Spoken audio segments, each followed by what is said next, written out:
Today, we are thrilled to welcome Paula Deschamps Madeira. Paula is a user experience designer, UX researcher, and strategist with a passion for accessibility, artificial intelligence, and creating user-centered digital experience.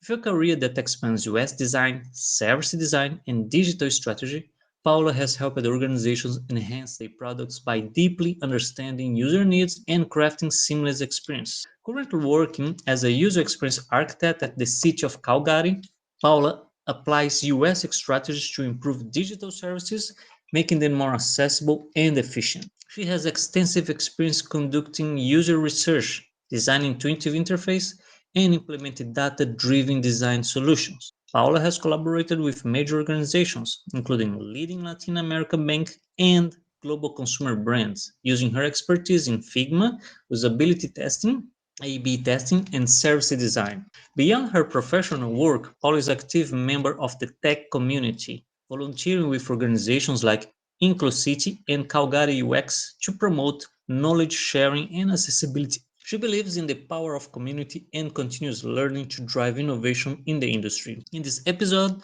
we'll dive into Paula's journey as a UX leader, explore how she approached user research and digital strategy, and discuss the future of AI driven user experience. Please join me in welcoming Paula Deschamps Madeira. Hi, Nate. Thank you very much for the opportunity to being here with you today. Being listening to some other episodes of your podcast, Lead Better Today, and it's pretty great stuff. So I'm honored. I thank you. I am more than happy for your accepting our invitation and make all of this to be possible today. You're welcome. And this brings me to the first question. How has your perception of yourself changed over the years? That's a very nice question. So it's interesting that I guess I matured a lot.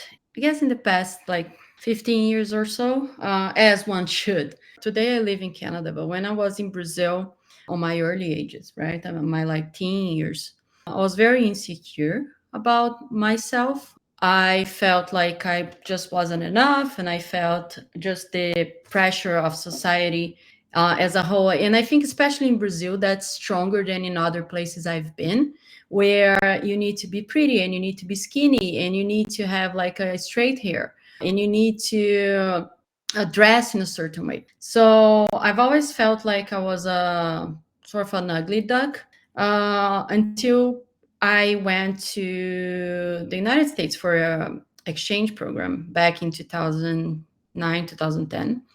And there I start realizing a couple of things, right? Like society worked a bit different those days. People could be more themselves than I felt that people could be in Brazil. And it was very interesting because I hated my hair back then. I have like a wavy, curly hair. And in Brazil, I tried to like use chemicals to straighten it up. Like I bought products and devices to do that because I was very unhappy with how I looked since everybody was trying to look in a different way, right? But then when I got to the United States, everybody would actually compliment me for my hair. They would be like, "Oh, is that natural? Like, is that how your hair looks?" And I would be like, "Yeah, it's natural. That's the way it is." And people would say, "Oh my God, that's so pretty. That's so nice." And I start to feel more confident with myself. And then when I was back to Brazil, I had already kind of gained this confidence on the way I look. It's all a process of understanding that people do not care about you as much as you think they do. And also understanding to accept yourself. I guess professionally kind of went the same way. I've done several interviews for like internships and traineeships along the years. I got very few opportunities, I guess, when I was in college, for example. And I felt very bad about that, but now I'm thriving and I'm prospering, and I understood that like everything is just a path to a destination, right? We need to be more gentle with ourselves. We cannot be like too hard with ourselves. We need to understand that sometimes great things take time, right? Yes, you're right. And this reminds me of a very important story. The main point is to understand where you stand and where you are.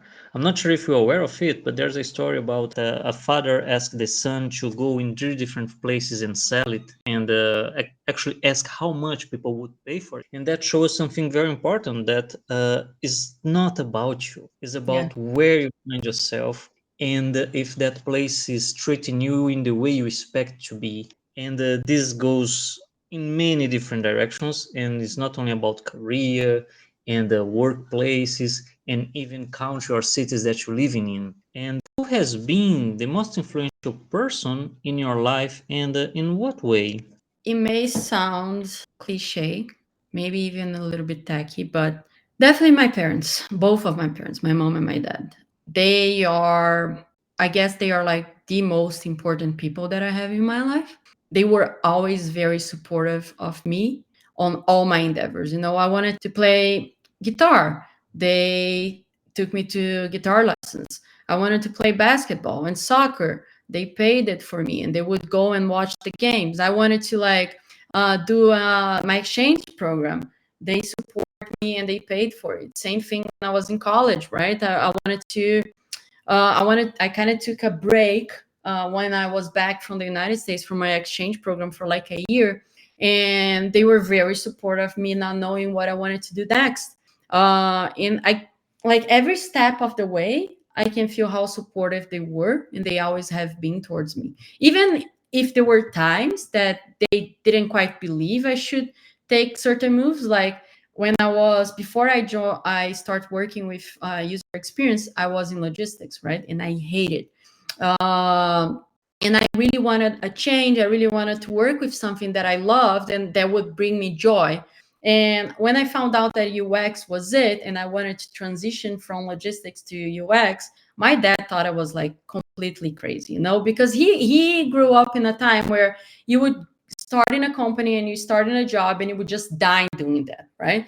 And nowadays that's not how things are. If you're unhappy and you see that there's opportunities for changing, that's how you can do that. But I don't think even that would be possible if I didn't have my parents support me in the first place, right? They were the ones that helped me with education and paying for like courses, and they paid for my college and for my internship in France as well when I was in college. Even to come to Canada, they were super supportive, and they also helped me in many ways. You know, so I feel that like they're just great people, and they are just caring and amazing parents and super supportive. When I told them about my sexuality, when I told them I was going to get married, everything, like they always were there for me. You know, there wasn't a point in my life that they didn't care or they didn't show up. And I think that's very important for a person, especially to build like a strong character. And I feel that like they are the two people that if I need to look up and trying to understand like where is the best way to go, I definitely think about them and try to understand like what would they would do. And I talk to them, and I seek guidance because I know that they are always there. We are now in another very different thing that is happening, is a kind of a new industrial revolution where we start to have AI. And what you think about that? So I personally been diving deeper into AI and capabilities, and I use it a lot. Like half of my emails, I think I write with AI because I don't want to bother. But I feel it's always things that will always change, right? Before, for example, you have like horses taking people to places, right?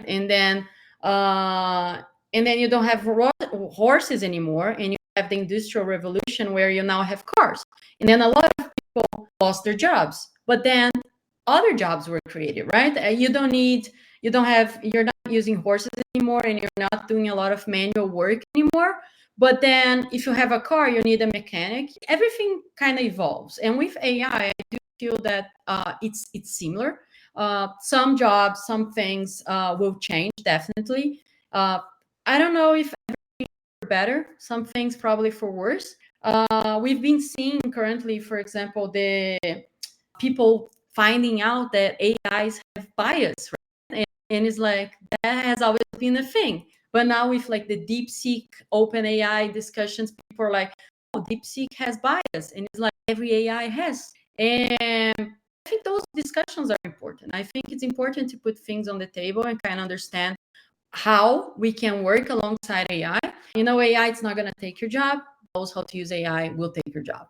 It's already helping you in a way to optimize your time, right? And now you don't have to worry so much about taking time, a grouping thing, because AI is doing that for you. But still, you need to oversee that because not everything that it does, it's perfect. I'm hopeful with the future. I think it's a good technology. For once, thought AI was like this big genius thing that you could just throw anything at it and it would just give you like the best result possible. And then I started working in a project last year about AI, and I found out that like AI, it's super dumb. Like it doesn't know a lot. It needs a lot of programming to get things right, to not hallucinate, to understand the question.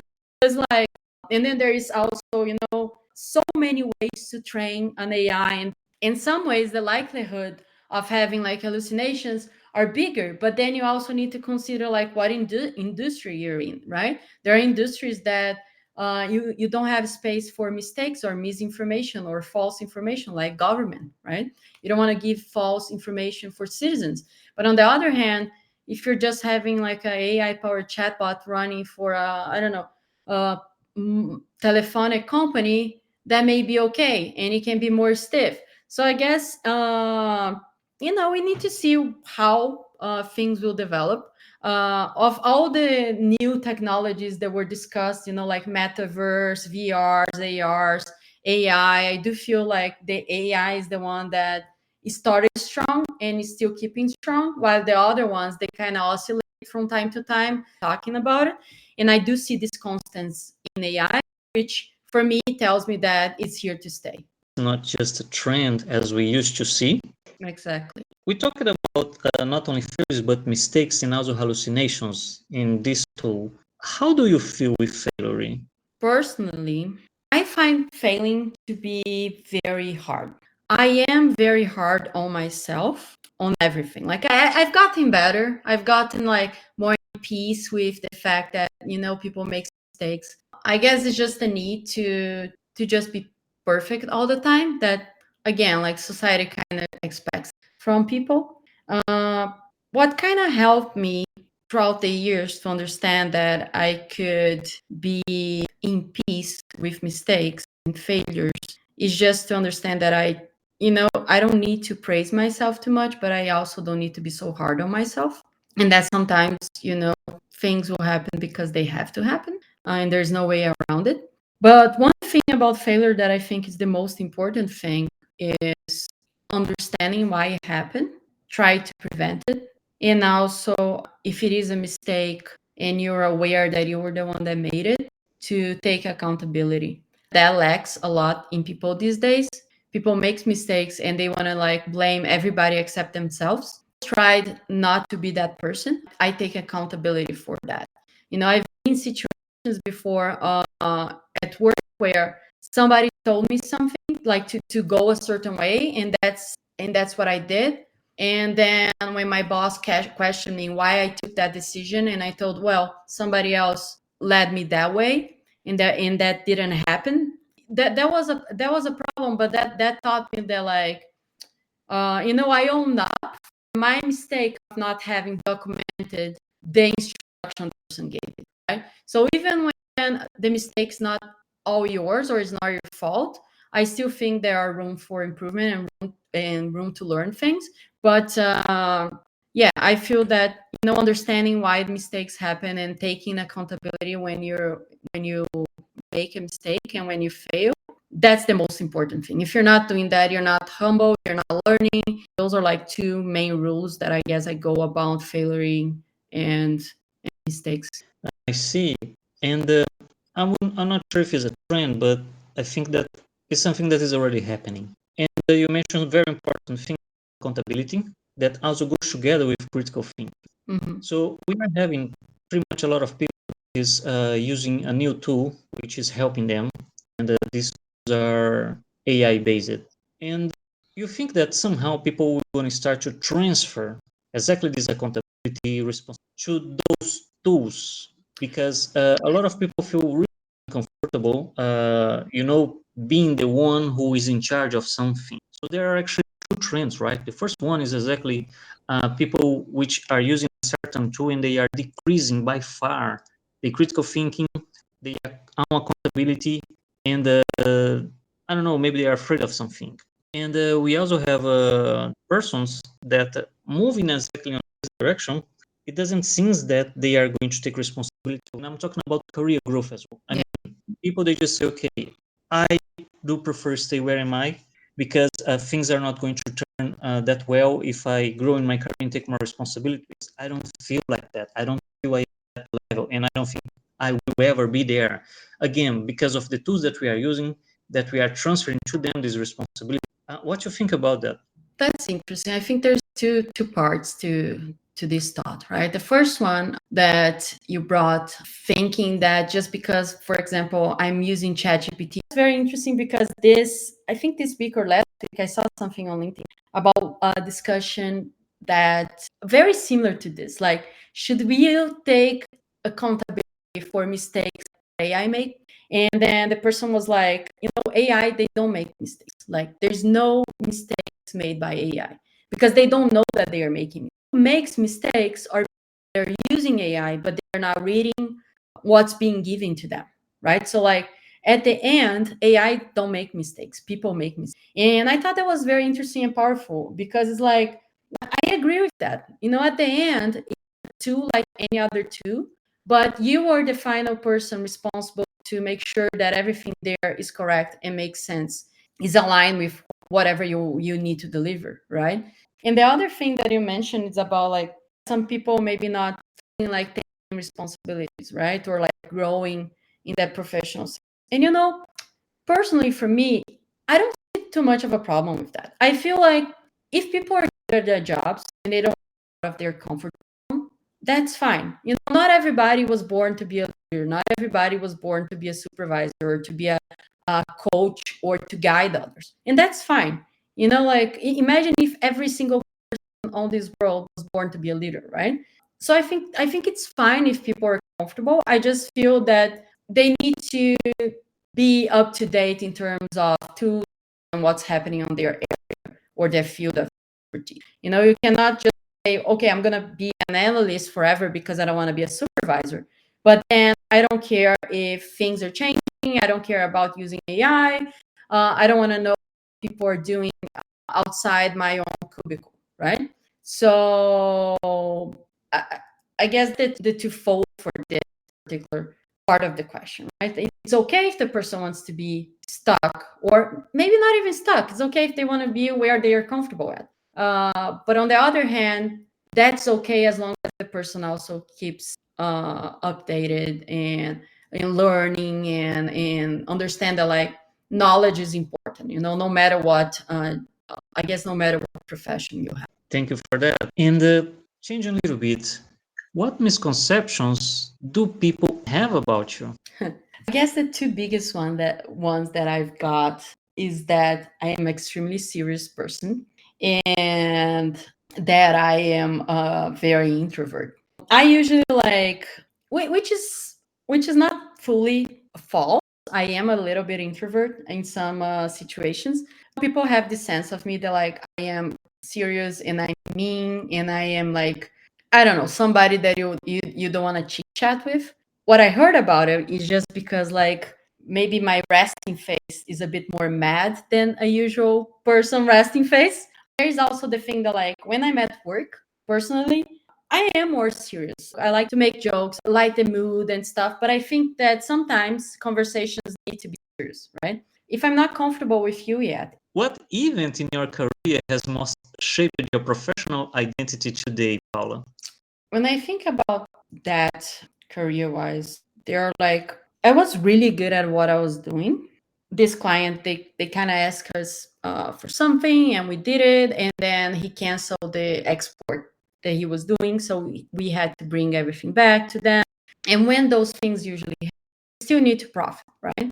I came to my boss and said, hey, that the cargo that like we just moved, moved. My boss was like, yeah, okay, just make sure that you don't forget to put like at least $50 on top of the pickup cost. And I'm like, I already did that. And then he high-fived me and he was like, you're one of the good ones, you know? And that was like a moment that was like, okay, that's cool. You know, somebody recognized that like I put in a lot of effort and hard work. Afterwards, you know, I came back to Brazil and then I was working in this big organization. I ended up having like, I don't know, a person that I don't consider to be a good leader. And two moments that were very like, that really like stayed with me was during the time that I was in this particular company, my two grandparents passed away. And one of them did. I was in a training. Well, he was at the hospital and he wasn't very well. And I was at the time in another city for a training. And the company was the one that purchased my ticket, right? So I told them the situation, like I need to get back to my hometown because I need to see my grandpa at least one last time, right? And they were like, yeah, there's nothing we can do about it. And then like my parents, they bought me a ticket, and then like I went back home and I got to see him. And then unfortunately he did pass away like the following day. And I didn't go to work, right, on a Monday. And I thought I wasn't supposed to go to work on Tuesday either, but nobody told me anything, so I did. But I just like couldn't stop crying, right? I couldn't work, like I was feeling so bad. And my boss wasn't in that day for whatever reason. I think she was in the training that I was at. And I told her like I need to, you know, I need to leave. I'm not feeling well, or you know, I just like very upset. And then she was like, well, you know, when I feel upset, I like to work to forget it. And I was like, that's such a terrible thing to say to someone that just lost someone. After that, I was like, during pandemic, I was very overwhelmed. I was working a lot. And bear in mind, like I was working a lot and I was making pennies, right? And I reached out to my manager at the time, which was another like the regional manager, and I did tell him like I raised my hand, right? I was very honest, like I am super overwhelmed. I'm working like 9-10 hours a day. It's just ridiculous. You guys, like every single major account, I was handling like a lot of major accounts. I was bringing in maybe like we're talking about thousands of reais per month just on my back, just on my work. And I asked for help, and they sent me help. And the help was a person that was making more than I was and didn't know anything about the job. So that day was the day that I decided that like I don't want to be here anymore. So like I'm gonna find something else for me to do because that's how it's gonna be, right? It's a boys club. And that day was the day that it was very good and very bad for me at the same time because I was more stressed than before because now I was like teaching someone. I wasn't making as much as that person, and they were making a lot of mistakes. So instead of me leaving working for 8 hours and be done, now I was still working for 10 hours and fixing somebody else's mistake. And I was just very mad at that point. And that's when like I decided that I didn't want to be in logistics anymore. I was like, you know, for me to be making that amount of money and be being treated like that, that's just a waste. That day I was like talking to my wife about not wanting to be on logistics anymore. Then I talked to a tech coach, which is amazing, Silva Coelho, about that. And she pointed out to me to UX, and I started to like learn. And I was like working 9-10 hours a day, but I was still taking time to learn. I was literally learning and getting by just because I was hating my job so much. It was literally like the strength of hate that was pushing me forward. And then the final drop like was when it was also still during the pandemic. My other grandpa, he lived with us and he passed away on the next room. Like I was working and he just passed away. I literally heard his last breath, and it was like one of the worst moments of my life. And I you know, I was just like desperate. Everybody was didn't know what to do. We were trying to bring him back. It was like I was a mess, and it was a terrible, terrible day. It was a day to forget. And I just remember that like I quickly called my boss because I had a meeting that was going to start like in 10 minutes or something. And I just call her and I said like, hey, that just happened. Like my grandpa just passed away. Like next room, I'm not gonna be able to do anything else. And she turned to me and she said, okay, is there anything from work that I should be worried about? Anybody that I need to respond to? And I'm like, I just told you that my grandpa passed away in the next bedroom, and you're concerned about if you need to respond a client, like as if I would know that, right? Like I was barely thinking. And that was like in that day, honestly, Nay, I should have quit. Like I feel in my guts that that day I should have said like, that's my warning that I will won't be working here anymore. I'll be here for the next 2 weeks and then I'm done. Thankfully, 1 month afterwards, which was my grandpa's 1 month anniversary that he passed, I was talking about him with my therapist, and I got a call from Sensorama, which is the company that gave me the opportunity to work as a UX researcher and strategist. So it was very like, I don't know. I think it was very kind from the universe to kind of give me the gift of, I don't know, in a way, I was talking about my grandpa and it was 1 month since he had passed. And then I got the phone call and I just thought that like, he must be proud. So yeah, I guess those were the moments that like really changed a lot of my career. And then after that, once I was at Sensu, it was great. I mean, I had opportunity to work with people that were so much smarter than I was, and I love working with people that are so much smarter than I was learning every day, and it was just a great working environment. And the owners of the company, right, my bosses, they were just amazing, and they really would speak to like the potential that they saw in me, and I could also have that time to rest when I was very stressed and not be burned out. And like it was just an environment that I thought that like that's where I belong. I belong in a place where I can be myself and where people can talk about other things, and I have time to be creative and talk to others, right, and share. And from there it's just like, I don't know, I guess I skyrocketed a bit. Like I felt like I found my profession and I found where I want to be, you know and yeah, everything else from that I got from like my first UX job, I carried to this day, and I think it really made me a very confident professional, UX professional, definitely. Yes, I would like to congratulate you for that because here I saw many things and you passed through all of it, surely painful, and you overcome that. That whole thing, that whole cycle that you passed through, it helped you a lot to stop, reflect, and know your value Exactly. because it's something very important that I don't know, maybe was different before in our parents' time. Recently, we have been seeing this clearly and very wrong. The skills that we possess and that we have, they are replaceable. It's exactly for this reason that we have, people asking, hey, do you know this skill or that skill? I'm hiring for this, or I'm hiring for that. They are hiring the skills, they're not hiring you because you are something else. You are a family member, you are a brother, sister, father, mother, grandfather. You are someone that is important for your community and you are essential. There are no replacement. There's only you, and there are not going to be anyone else different than you. And when it comes to work, right, you are there using your skill. So it's very important for us, as much as we go in our career and also in our life, that we understand this difference, this very important difference. And you did something amazing because you take all of that pain and things that you was passing through, and you transform that negative energy in something very good for you because all of that energy you manage very well to drive you through a new area, a new set of knowledge, a new set of things because you said enough is enough. I don't want to pass through this kind of thing, and I know my value and I worth more than what I get today. So all of those things that you passed through was extremely important and bring to us a very important lesson here. So thank you for your sharing. It's very important. And what do you believe is the key to having a successful career?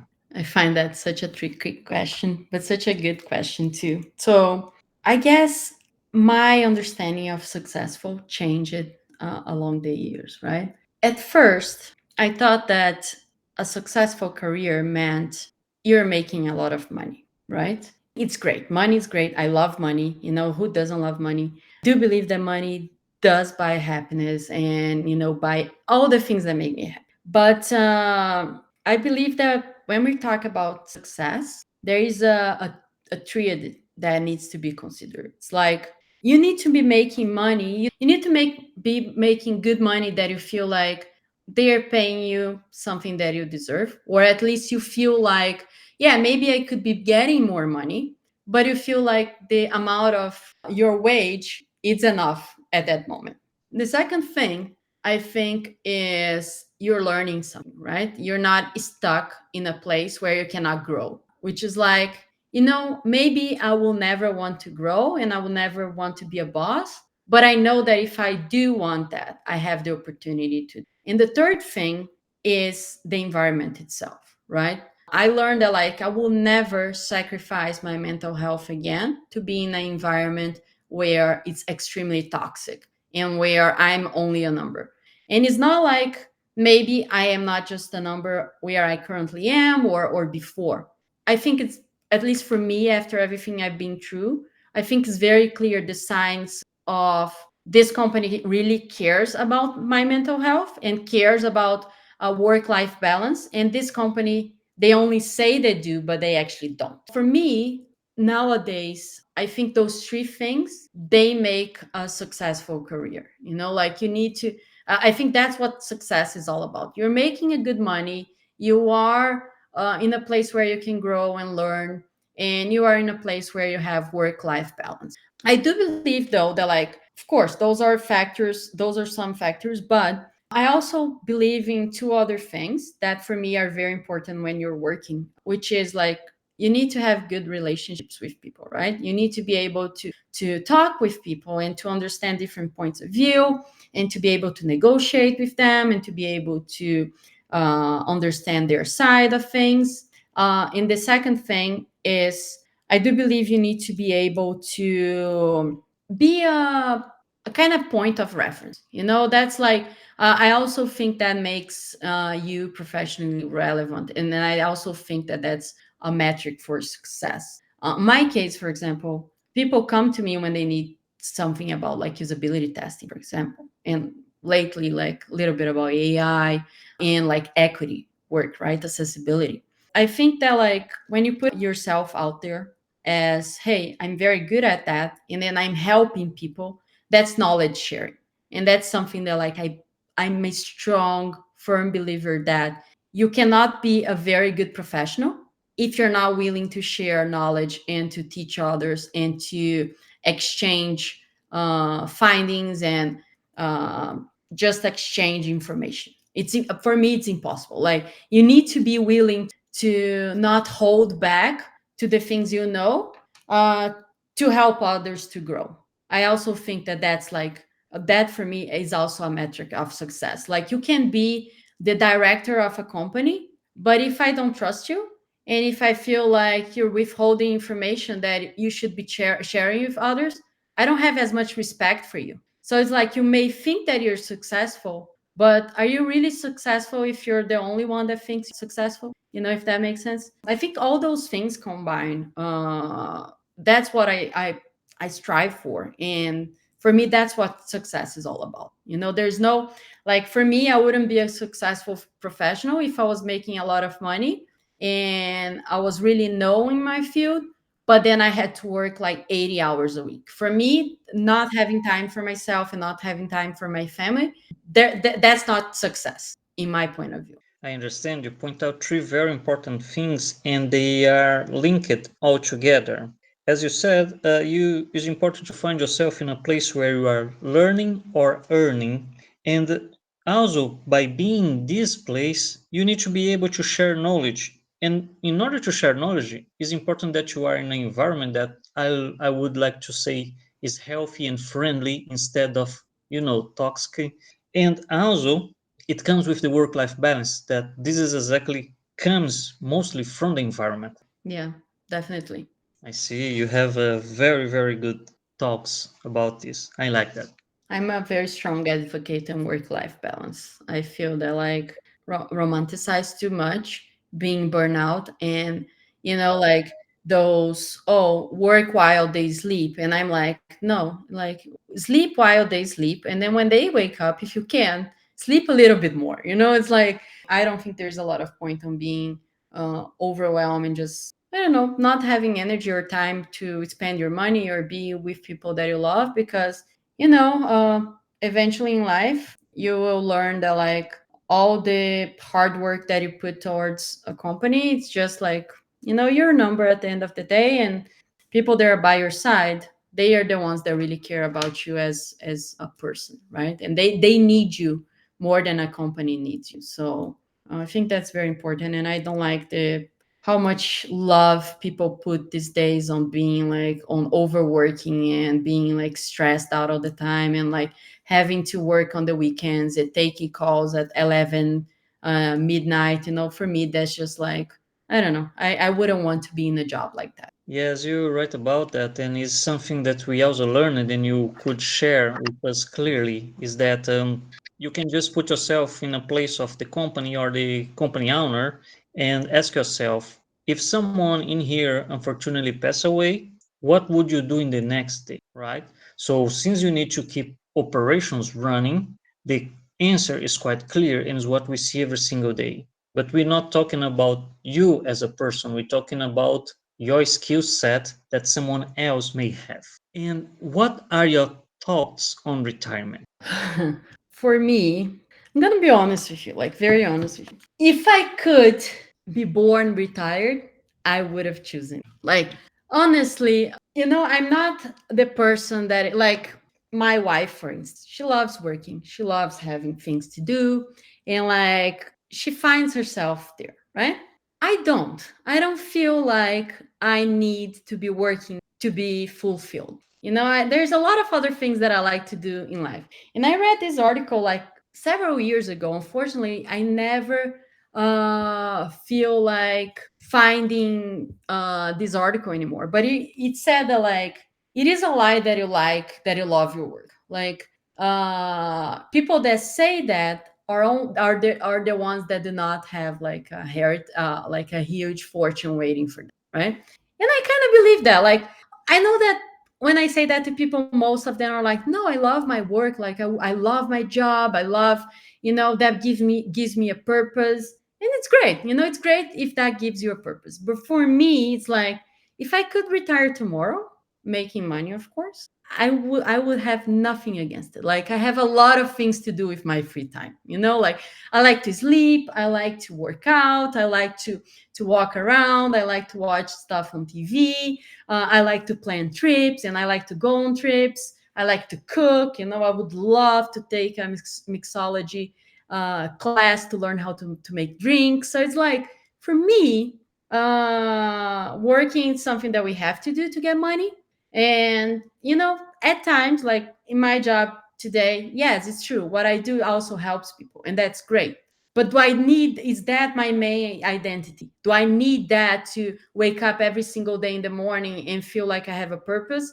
No, not really. Like, I do not. I'm preparing for retirement. I'm like, I save money. I cannot wait the day that I do not have to work anymore, and I do not have to wake up early and have meetings and be worried about what's going to happen in the job market. And I don't know, I just cannot wait for the day to come. And if I could today choose a job would be like, I don't know, like a housewife, where I wouldn't be having to do anything, but then I would need to make money though. So, and unfortunately, you cannot make money and be a housewife at the same time. Yeah, that's like, for me, retirement is the dream, honestly. Well, winning the lottery is the dream, and then retirement. That's like the way I see things. And I know it's an Yes, unpopular opinion. yes, I understand. So as soon as you get there, I'll be very happy and proud for you. And have you experienced a pivotal moment in your career that changed your direction? And what sparked it? Yeah, I guess that's I kind of answered that with the other question, but definitely, like, when I felt like I wasn't being valued, when I felt that no, it's interesting because I can't give more context. It's like, when I told my manager that time that I was overwhelmed. And their solution was to put someone there that didn't know anything about the job, and also making more than I was making. I felt a lot of things, but like I was mainly mad. I was very, very angry with the whole situation. The worst part is like you're super angry with something and you cannot express how angry you are. How do you grow in a company where somebody that knows anything gets a position better than you and you that is working 10 hours a day doesn't? I was thinking like there's no space for me to grow here. I start falling into those three things, right? I wasn't making enough money. There was no space for me to grow or learn. I wasn't learning anything else. And then it was just like very toxic and I wasn't happy, right? Everything that I understood that was success suddenly was on the ground for me. For me, it was like, I did not go to school and worked as hard as I did, put a lot of effort into learning English, and I'm putting a lot of effort into learning French. And I put a lot of effort into everything you do. Don't mistake me for a person that like, even though I don't think that a job it's everything in my life. Don't mistake me for a person that do not put 110% when I'm working. I'm a very hard worker. I was feeling like, I'm giving 110% to this job and I'm not getting anything in return other than my salary. And that wasn't enough for me. And when I realized that and I saw that there were other opportunities and there were other things that I could do, I was like, well, let me try that, right? Let me see how it is. But I think that like one of the moments that I realized that I really, really, really wanted to be a UX designer was when I read the Design of Everyday Things, which is like almost like a Bible, right, for the UX folks. And I kind of start to really understand what UX was about, seeing the examples and seeing like how it can be impactful and how it requires you to be creative and to because like logistics at the end of the day it gets very automatic, right? And that may be a great thing because it means that you know everything, but at the same time, you don't have to think anymore. Like I didn't have to think anymore. I had already solved like 99% of the problems that could ever happen in any shipment. For me, it was very hard. I'm not learning anything else. Like, am I going to be doing this for the rest of my life? Like, doing something that I'm going to be in front of a computer for 8, 10 hours without talking to anybody, making this amount of money, and I'm just going to rot in here. Like my brain's going to like stop working. I guess all of those things combined made me realize that that wasn't the place for me anymore, which was interesting because when I start working with logistics, when I learned about it, everything that I wanted to do was work with it. And then when I did, and when I start working back in Brazil, I was like, maybe that's not really what I'm meant to be. Like, I'm very good at it, but do I really want to do that for the next 50 years of my life? And then the answer was always no. And with all those other factors being factored in, I was like, I need to do something else. Otherwise, this job is gonna kill me. Like I remember saying that to like my friends and my family, like this job is gonna eventually kill me. Like I don't know if boredom or I'm gonna have a heart attack or what it is. This is gonna eventually kill me. I guess on that period, which was like around July, August, 2021, if I'm not mistaken, that day, when that sinked in, and I was like, I cannot do this anymore. That was like pivotal moment. That was like, yeah, I'm done with this. Like, I'm still gonna work hard. I'm still gonna do everything that I need to do, but I'm also like focus a lot of my energy on learning something else and trying to get out of here. Understand. Thank you very much for that. I hope this is going to help a lot of folks out there that are struggling passing through something similar to also understand that you are valuable. You just in the wrong place. You need to believe it and you need to go after it. Yes, it was very good for me talk with you, Paula, and learn from your experience the things that you passed through and the very good decisions that you have done, and how you had emotional intelligence to handle all of that energy that you was receiving and push that into a very positive way. Because I understand sometimes when we pass through very difficult hardships as you had done, there are people who make poor decisions and unfortunately they do not end up well on it. I would like to know if you have final thoughts. Yeah, I guess the, like for everybody that is listening, one of the things is I know that maybe when I'm talking, it seems that it was very easy, right? It seems that it was like a very straightforward path, and that's like things happen, and it led to me changing careers and being successful in my new career. It did took a lot of time and effort, moments where I wasn't sure that I don't know I was enough, and that I was smart enough and I was good enough. One thing, though, that always stuck in my brain is just that, I had some colleagues that they would open up to me about like similar feelings that I was having, right? Feeling like unsatisfied with their job and not feeling like they were being valued and feeling like things were not going the way that they wanted. And then every time, though, that those people had the opportunity to speak up, they would never speak. Or when they had the opportunity to like grab other jobs or do something else, they would always like, yeah, but I don't know if I know how to do anything. So I guess there is also like a mindset involved, which is like a very, maybe not the best word nowadays to use it because it's being a bit overused. There is something that is also has to come within you. It's like you shouldn't expect to have moments like I had where you're just feeling like it's the end of the road for you. And if you feel like you're not in the right place, if you do not make the movement to get out of there, no one's going to take you out of there just because you don't want to be there or you shouldn't be there. And I felt that with some of my colleagues, they were so stuck in that feeling that like they are upset and they don't want to be there, but they wouldn't do anything about it. And it's like, if you don't do anything about it and if you don't take first steps, if you don't try to understand like, is that what I want for the rest of my life, nobody's going to do that for you. So I think it's very important to like, of course, I'm very lucky because I have a really strong base and people supporting me, and not everybody has that. I have my parents, I have my wife, I have my friends. Another thing that really helped me was to surround myself with people that were also trying to get better, and I think that's very very important. It's one of those things that like tell me who you kind of hang out with and I will tell you who you are, right? And I do believe that like when you're in an environment where I remember that I was like studying and focusing on UX. My wife Deborah was focused on agile. My friend Rodney was focused on data. And everybody would like Friday night, we would end our jobs and we would be like studying for 1 2 hours until we were going to like sit, get a beer, and relax. But then we would do that every single day, Monday, Tuesday, Wednesday, you name it. We would be, hey, I cannot talk right now. I cannot like do this right now because I'm studying.